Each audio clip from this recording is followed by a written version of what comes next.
Haka khubor ka bala penmi mata ka sengilang ba ka Times of India kalawang ba la keme ki laingut ki breu kan thop ya weu khuna red halor ka jing peniap ya unong hikai shat DSP Umakant Chaudhary ulapan pau ba ki nong sha kem bakar tengu Jayesh bat Ganesh rengkat bat weu parlok badang red kerta kila phla ba kila peniap ya Amit Pal ta ka ba khnyot ya una rendang bat sanga ya ka khli jong uda kimau hadu bandayap Namaru Jayesh ungej ba une unong sha peniap udon ka jingi dei bat kasam la jong u. Ya kamen yap jong Amit Pal ubala arpun breus nam karta ubada ukhon jong Santosh Pal ubasa hasilbar Oaks Colony Annapurna Indoor. Lalap da uhanmen jong u hakalai teri gujun arjar arpusan hakawai kanala kabadon hakathain klau Ashapura.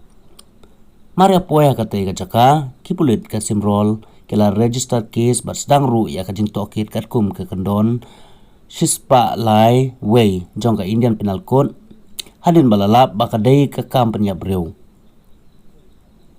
kakon huon kalala ban itu bat kemya kitei kinong sya keno uja Yeshpal bakat kendai snam karta ubasyong basa Hasan thon reu sitawan ward number 64 hatin imli kabahap hapok athanat Bhanwar Kwan Uganesh Panwar ubadang arpwis nam karta ubadai unong song jongka Arnold Arsau Citawan rangkat bat uwei ukuna asinrang ubadang red karta haga jing tokit ujayesh ulapan pau ba ungej ba utay ubru balak hlat no udon haga jingi dai bat kasam la jong u kumta ban pendu no ayaw Amit nakalenti jong u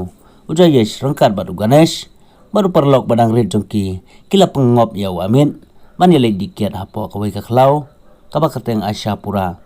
Hangta kila peniap ya u bat kila pen praya kli jong u daki mau hadin kata kila bread ya kamet jong u hakat liu